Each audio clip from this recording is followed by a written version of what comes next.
Shalom kekasih-kekasih Tuhan. Renungan pada hari ini berjudul Memikul Salibnya. Sebelum kita mendengarkan renungan pada saat ini, marilah kita sama-sama mengawalinya dengan berdoa. Bapa, di dalam nama Tuhan Yesus Kristus, ya Roh Kudus, kami buka hati dan pikiran kami buat kebenaran firman-Mu ya Tuhan.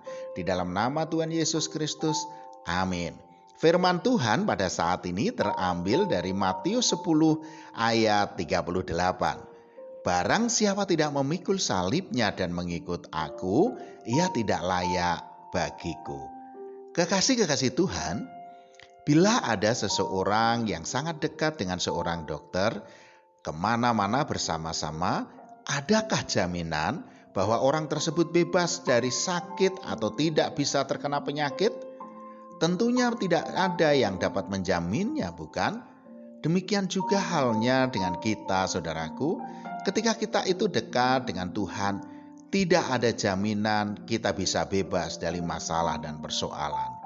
Namun, di saat kita dekat dengan Tuhan, maka Dialah yang akan memampukan kita dan memberi pertolongan kepada kita di saat kita mengalami masalah dan persoalan itu.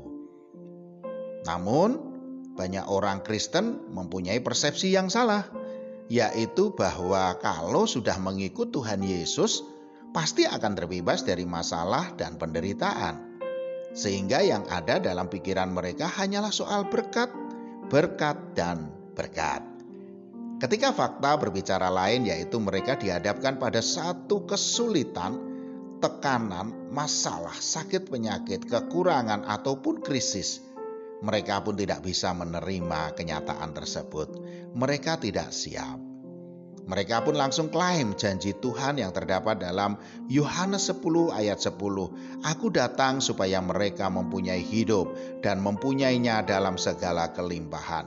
Mana janjimu Tuhan? Engkau sudah berjanji untuk memberi kelimpahan. Tetapi ternyata justru masalah dan penderitaan, kekurangan, sakit penyakit yang kami alami. Mereka kecewa dan marah kepada Tuhan. Mereka tidak siap jika harus mengalami penderitaan. Padahal firman Tuhan berkata, sebab kepada kamu dikaruniakan bukan saja untuk percaya kepada Kristus, melainkan juga untuk menderita untuk Dia. Filipi 1 ayat 29. Penderitaan adalah harga yang harus dibayar oleh setiap pengikut Kristus sejati.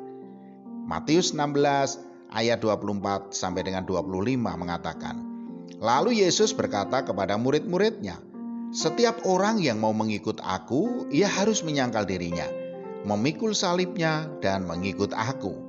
Karena barang siapa mau menyelamatkan nyawanya, ia akan kehilangan nyawanya.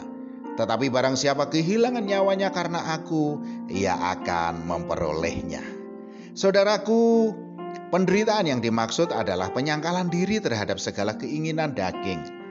Memikul salib artinya setiap hari kita harus mematikan keinginan duniawi dan setia melakukan kebenaran firman-Nya.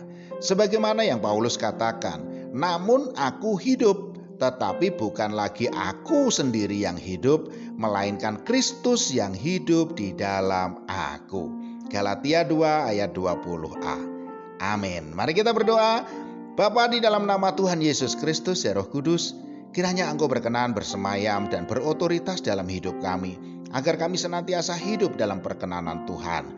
Dalam nama Tuhan Yesus Kristus. Amin. Selamat beraktivitas dan tetap semangat. Tuhan Yesus Kristus memberkati.